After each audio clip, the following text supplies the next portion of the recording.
It's a Mesh, nice to meet you. It's a Mesh, nice to meet you. It's a Mesh, nice to meet you.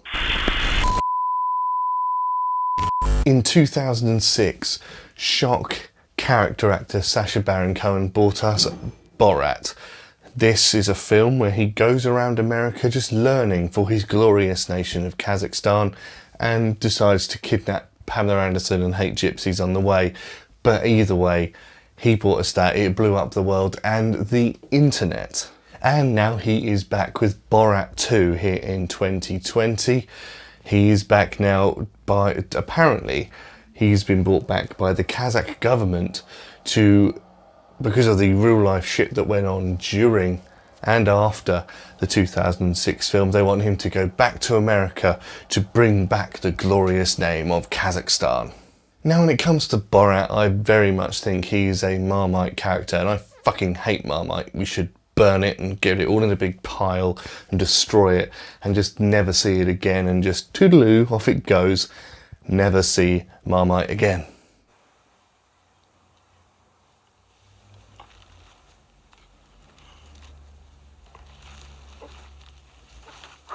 Rotten bloody muck.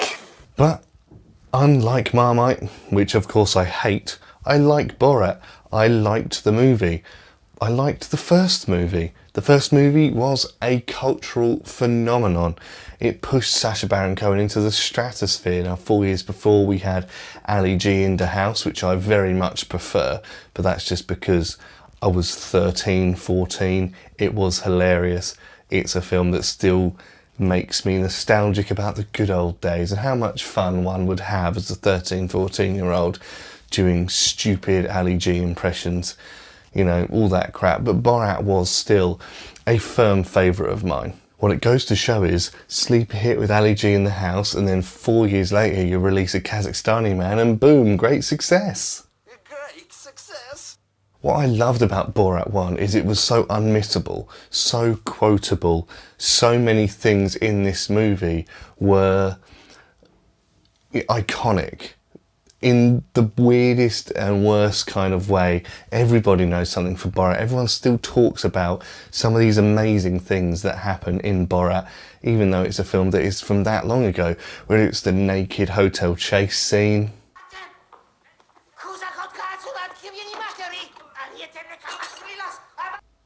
or whether it's seeing the woman doing a yard sale and thinking she's a gypsy. Do not fear me, gypsy. All I want from you is your tears. Everybody still talks about these things to this day, and as I said, this film came out in 2006, and it is still out there in infamy, and everyone still shouts great success or whatever, or I'm a Borat, or whatever you want to say. People know it from the first movie. Okay, he had a bit of a cameo in Ali G in the house, if you really look. And he was a big thing for Sasha Baron Cohen, so you can kind of see why he's decided to bring him back again all these years later.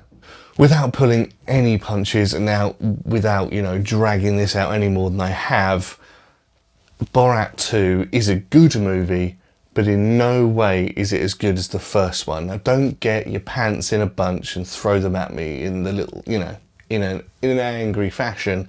I will explain. The joys of Borat are unpredictability. Yes, we do get that Rudy Giuliani scene, which has been all over the internet. We do get some absolutely cracking scenes with the girl that he's with in all of this movie.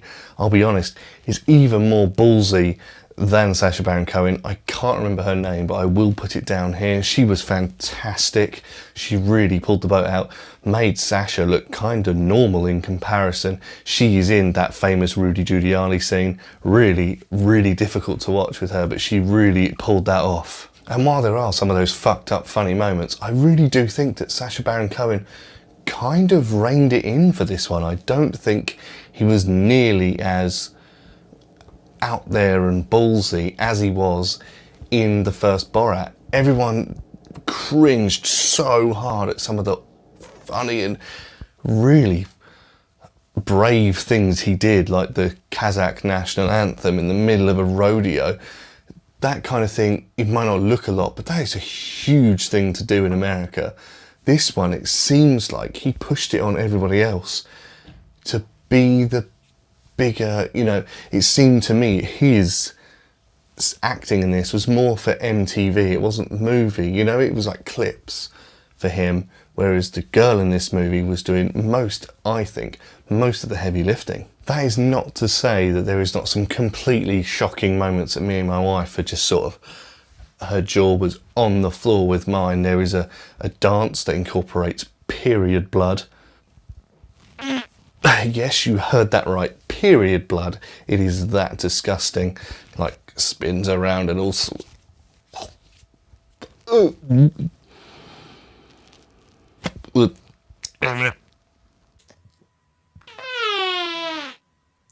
Yeah, that's just an example. So there is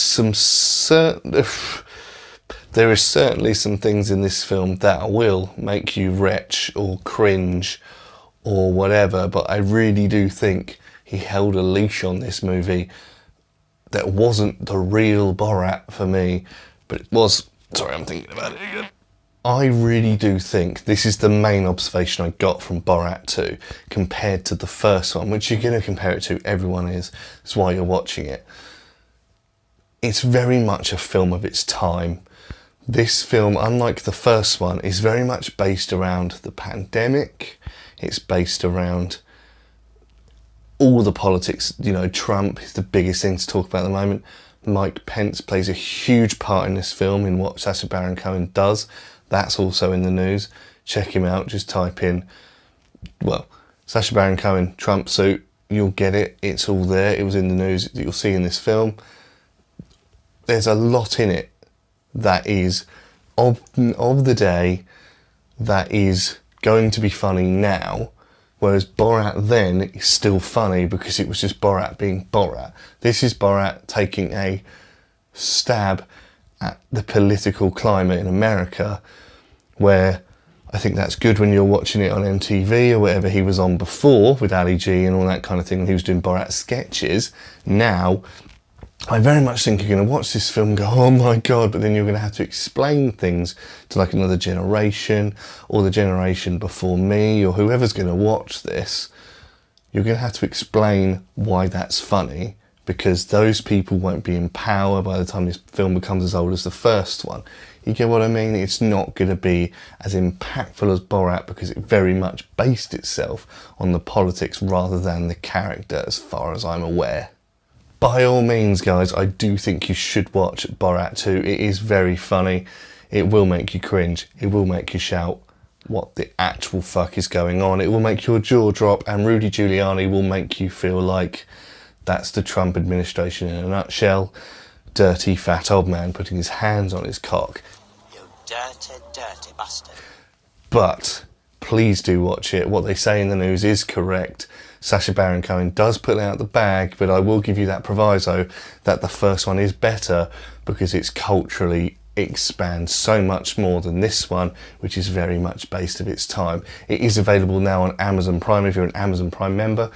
Fortunately we are, because we're proper sad and have every single catch-up service. So guys, if you do want to watch Borat, subsequent movie film, or Borat 2, go on Amazon Prime. It's free right now, guys. He's done everyone a favour during these mad, mad world times. Watch Borat 2. It's just a cracking laugh. Guys, my final score for Borat 2 subsequent movie film is a 5 out of 10. So there you have it, guys. There's my review of Borat subsequent movie film, or Borat 2. If you have seen the movie, then please let me know what you thought in the comments down below. I'd love to know, what did you think? Is it as good as the first one? Is it better than the first one? Did you watch it through Amazon Prime, or did you watch it through a hooky site? I want to know all these things, guys. Don't forget, I may have left it for a couple of weeks to see what was going to happen, but we're still 1.82 million subscribers behind Chris Stuckmann. What's going on? Join the TGGR army and let's get up to that man. Let's chase Chris Stuckmann down. Press subscribe. Tell your friends to do the same. We must catch him. Like, share, subscribe. Tell your friends. We must see Chris Stuckmann. Until next time, guys, this is your friendly neighbourhood ginger guy saying, Ginge out.